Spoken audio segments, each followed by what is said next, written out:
Bab 37. Rumah keluarga Kitadara tentu saja indah dan mewah bagai istana. Hanya saja karena kamarnya terlalu luas, kelihatannya menjadi sangat kosong. Ketika Isabel melihat meja makan yang begitu panjang, ia sudah mencuri-curi menelan ludah. Meja makan yang begitu panjang, mungkin saja wajah orang yang ada di depannya pun sudah tidak terlihat jelas. Tetapi karena cuman ada 3 orang yang makan, jadi mereka tidak duduk begitu jauh. Jarak antara mereka bertiga cukup dekat. Isabel pun menunjukkan tata cara makan yang sudah dipelajarinya dan makan dengan perlahan. Melihat cara makan Isabel, nenek Kitadara pun tidak bisa menahan dirinya dan mengerutkan dahinya. Isabel, nenek meletakkan garpunya dan dengan perlahan membuka mulutnya. Isabel pun segera meletakkan garpunya dan berkata, "Nenek, ada apa?" Dari Korea sana sudah ada pesan. Mereka sudah memastikan akhir minggu ini akan datang. Minggu ini kamu jangan pergi kerja lagi. Kamu istirahat dengan baik di rumah. Sekalian belajar sedikit tata cara dan tata krama yang ada di keluarga kami. Nenek berbicara dengan nada bicaranya yang datar. Aku akan menyuruh guru khusus yang mengajarimu tentang tata cara dan tata krama. Tata cara kamu masih sangat kurang. Wajah Isabel pun langsung memerah. Statusnya sejak kecil adalah orang biasa. Bagaimana bisa ia mengerti begitu banyak tata cara? Isabel tidak berani melawan, ia hanya menundukkan kepalanya dan tidak berani mengatakan apa-apa. Dulunya Ravindra tidak akan membiarkan orang yang makan tanpa tata krama. Tetapi hari ini ketika ia melihat Isabel tidak tahu harus berbuat apa, ia langsung berkata, "Tata cara seperti ini siapa yang langsung bisa dalam 1-2 hari? Pelan-pelan nanti dia juga akan terbiasa." Nenek Kitadara sedikit terkejut melihat sikap cucunya yang berubah. Ia pun melihat ke arah Ravindra dengan tatapan yang penuh dengan pertanyaan. Sepertinya apa yang dikatakan Binarti tidak salah. Ravindra sepertinya benar-benar sudah banyak berubah. Isabel sama sekali tidak menyangka Ravindra akan membelanya. Saat itu juga ia merasa sangat terkejut. Tetapi sedihnya, Ravindra sama sekali tidak melihat ke arah Isabel. Isabel pun dengan sopan menunggukkan kepalanya dan menatap makanan yang ada di depannya. Dengan susah payah, setelah ia menyelesaikan makanan yang ada di piringnya, Isabel ada sedikit perasaan tidak begitu senang. Rumah yang ditinggalinya sekarang ini sudah cukup besar, tetapi kalau dibandingkan dengan rumah keluarga Kitadara, rumah mereka ternyata kecil sekali. Tetapi rumah keluarga Kitadara yang begitu besar dan mewah hanya memberikan perasaan tertekan kepada Isabel. Ia lebih memilih untuk memakan mie instan di rumahnya daripada harus tinggal di rumah seperti ini. Ravindra bisa menebak apa yang sedang dipikirkan Isabel. Jadi ia pun tidak banyak makan lagi dan membawa Isabel pulang dari sana. "Nenek tidak ada maksud lain," Ravindra sambil mengendarai mobilnya sambil berkata. Isabel pun menoleh dan melihat ke arah Ravindra dan berkata, Dengan gayanya yang dingin, ia tiba-tiba berkata seperti ini. Apa maksud pembicaraannya? Sekali lagi, ia melihat tatapan mata Isabel yang bingung. Ravindra pun merasa semakin kasihan kepadanya. "Ketika tadi kita makan siang, Nenek tidak bermaksud untuk merendahkanmu, jadi kamu jangan merasa tersingkirkan." Ravindra berkata dengan lembut, "Kalau saja ada guru khusus yang mengajarimu, 1 minggu saja kamu sudah bisa mempelajari. Ada banyak orang yang sama sekali tidak mengerti tentang tata cara pun bisa menguasainya dalam waktu 1 minggu. Kali ini Isabel baru menyadari apa yang sedang dibicarakan Ravindra. Sebenarnya ia tidak mengkhawatirkan ini. Yang ia khawatirkan adalah ketika anak yang dikandungnya sudah dilahirkan. Dia harus tinggal di rumah yang mewah itu, atau ia boleh memilih untuk tinggal di rumahnya sendiri. Tetapi sepertinya pertanyaan ini masih terlalu cepat. Ia sendiri yang terlalu banyak berpikir. Setelah mendengar Ravindra menjelaskan kepadanya, ia baru membuka mulut dan berkata, aku tidak berpikir seperti itu. Hanya saja yang menyambut direktur dan istri direktur Korea itu tidak bisa digantikan orang lain. Apakah harus aku yang melakukannya? Ravindra menganggukkan kepalanya dan berkata, ini adalah permintaan dari pihak Korea. Isabel berpikir sejenak, lalu menjawab dengan susah, aku bisa menyelesaikan tugasku. Sebenarnya Ravindra ingin sekali mengatakannya kepada Isabel, jangan menganggap ini adalah sebuah pekerjaan, tetapi ia memilih untuk tidak memberitahukannya. Wanita ini sangat serius terhadap pekerjaannya. Kalau saja bilang ini bukan sebuah pekerjaan, mungkin ia akan bersembunyi. Kalau seperti itu, lebih bagus biarkan saja ia terus berpikir seperti ini. Maka dari itu, beberapa hari setelah kejadian itu, Isabel pun diajari oleh guru khusus untuk mengajarinya tentang tata cara, dan ia pun mempelajarinya dengan sangat serius. Walaupun ia belajar dengan mendadak, tetapi harus dikatakan kalau Isabel termasuk wanita yang cerdas. Dia bisa mengangkatnya dengan sangat cepat. Ketika Ravindra pulang dari kerja dan masuk ke rumah, ia pun melihat Isabel yang sedang menghafal kosakata bahasa Korea. Sarangheyo. Ketika mendengar Isabel menghafal kata ini, Ravindra pun berdetak kencang. Apakah wanita tahu apa arti dari kata yang sedang ia baca? Annyeonghaseyo. Isabel pun melanjutkan menghafal kata yang lain. Ravindra pun dengan perlahan berjalan masuk dan dengan sengaja bertanya kepadanya, dalam bahasa Korea, bagaimana mengatakan aku cinta padamu? Sarangheyo. Isabel pun langsung menjawab tanpa berpikir panjang. Aku tidak mendengarnya dengan jelas. Ravindra sengaja menyuruhnya untuk mengatakannya lagi. Sarang. Isabel mengangkat kepalanya dan melihat ke arah Ravindra. Lalu ia pun sedikit terkejut dan langsung beranjak berdiri. Kamu sudah pulang ya? Aduh, memalukan sekali.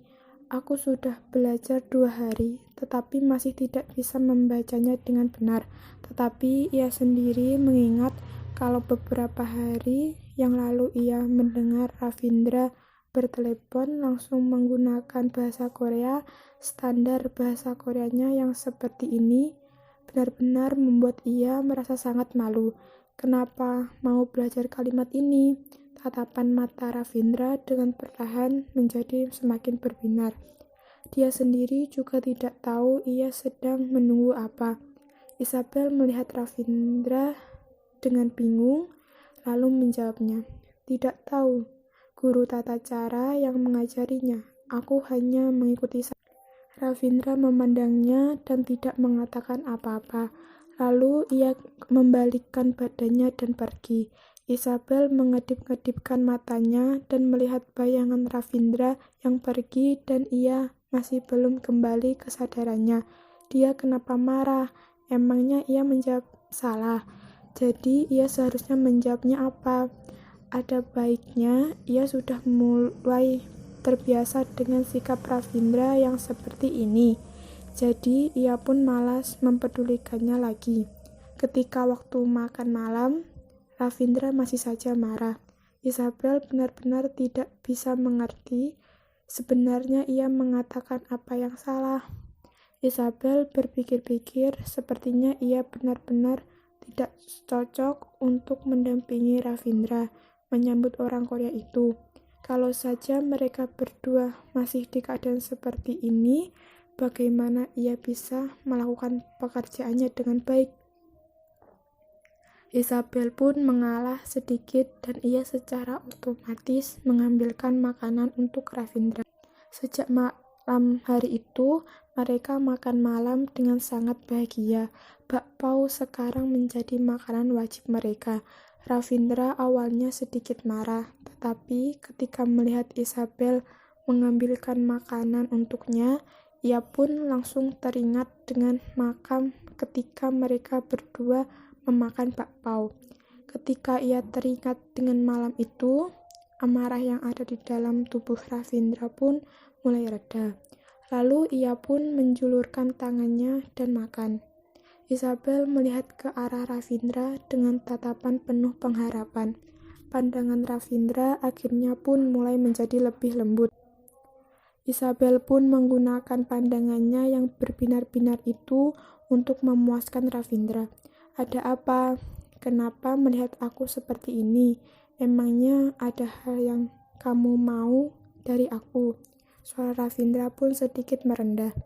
Dia sudah beberapa hari bersama dengan Ravindra, tetapi ini adalah kali pertamanya ia menatapnya dengan pandangan seperti ini. Tentu saja, tatapan ini membuat Ravindra merasa sedikit puas. Kelihatannya, cara membuatnya puas itu tidak begitu susah. Isabel menatapnya dengan pandangan yang berbinar-binar, lalu menganggukkan kepalanya dan diikuti dengan ia menggelengkan kepalanya. Ravindra langsung mengangkat alisnya. Lalu ia melihat ke arah Isabel, lalu ia lanjut makan dan berkata, "Katakanlah." Isabel menggigit-gigit bibirnya dan berkata, "Nenek bilang, minggu ini orang Korea itu sudah mau datang. Hari ini aku sudah memikirkannya dengan jelas. Aku sepertinya tidak ada bakat untuk mempelajari bahasa Korea." Lalu, Ravindra sudah bisa menebak apa yang mau dikatakan Isabel. "Cepat katakan, cepat suruh aku bantu ngajarin kamu bahasa Korea.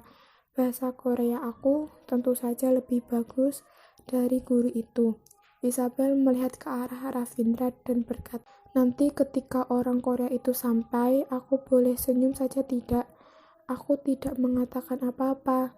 Senyuman di wajah Ravindra mulai menghilang. Tidak mengatakan apa-apa, tidak mau mengatakan apa-apa, dan tidak mau belajar bahasa Korea denganku.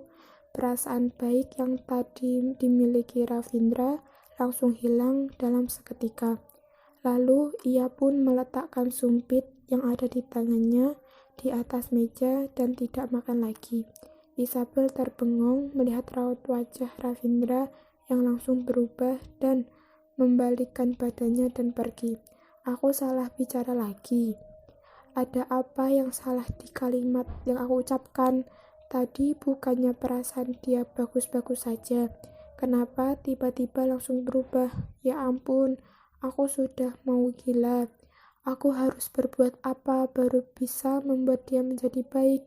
Isabel menghela nafasnya, lalu menahan emosinya sendiri dan melihat makanan yang ada di depan matanya bisa dibilang sama sekali belum tersentuh. Tetapi ia sudah mulai merasa kenyang. Pada saat ini, Pinarti berkata dengan nada sedikit khawatir, "Dengar-dengar Nando bilang, saat ini Tuan Muda tidak makan apa-apa. Kalau malam ia masih tidak makan, bukannya dia akan sakit?" Isabel merasa sedikit khawatir dengannya. Laki-laki ini tidak peduli bagaimanapun, sekarang Isabel adalah istrinya Ravindra. Tentu saja ia tidak boleh berpura-pura seolah tidak ada apa-apa yang terjadi. Kalau saja sekarang ia tidak peduli dengan suaminya yang belum makan, mungkin saja Pinarti akan segera memberitahukan kepada nenek. Sudahlah, pokoknya sekarang ia sedang tinggal di rumah orang, harus lebih mengalah. Ini juga bukan pertama kalinya ia mengalah. Mengalah sekali lagi apa susahnya? Isabel menghela nafasnya dan berkata, "Bagaimana boleh tidak makan apa-apa? Pinarti, tolong ambilkan aku sebuah piring." Sekarang aku pergi antarkan untuknya." Binarti pun segera menyiapkan apa yang disuruh Isabel. Ia pun mengambilkan sedikit-sedikit semua masakan yang ada dan memberikannya kepada Isabel. Sejak malam hari itu, ketika Nyonya Muda membuatkan makan malam untuknya, dan saat itu Tuan Muda bisa menghabiskan semua makanan itu. Sejak saat itu, Binarti pun sudah tahu hanya Isabel yang bisa membuat Tuan Muda makan saat dia marah. Saat ini, Isabel benar-benar harus pergi dan membawa makanan untuknya. Ia tidak berani untuk menolak dan segera membawakan makanan itu kepadanya. Tok tok tok. Isabel mengetok pintu dan mendorong pintu kamarnya. Ia bukannya tidak menghormati Ravindra, tetapi ia sudah tidak bisa menahan beban makanan yang ada di tangannya. Ravindra mengerutkan dahinya dan melihat ke arah Isabel yang membawakan makanan untuknya. Ravindra hanya melihat ke arah Isabel dan tidak mengatakan apa-apa. Ia juga tidak mengusirnya. Ravindra terus menundukkan kepalanya dan melihat komputernya, dan tangannya tidak berhenti mengetik keyboard. Isabel pun menahan emosinya di dalam hatinya dan membantunya untuk menyalakan sebuah lilin. Walaupun ia tahu karakter Ravindra yang aneh ini, tetapi demi kebaikan dirinya sendiri, ia pun terus menahan emosinya. Kali ini Isabel menyiapkan 2 set peralatan makan, lalu ia meletakkan di mejanya. Isabel juga tidak mengatakan apa-apa dan langsung berjalan ke arah Ravindra dan meletakkan makanan di depannya. Dan dengan pelan-pelan, ia pun mulai memakan makanannya.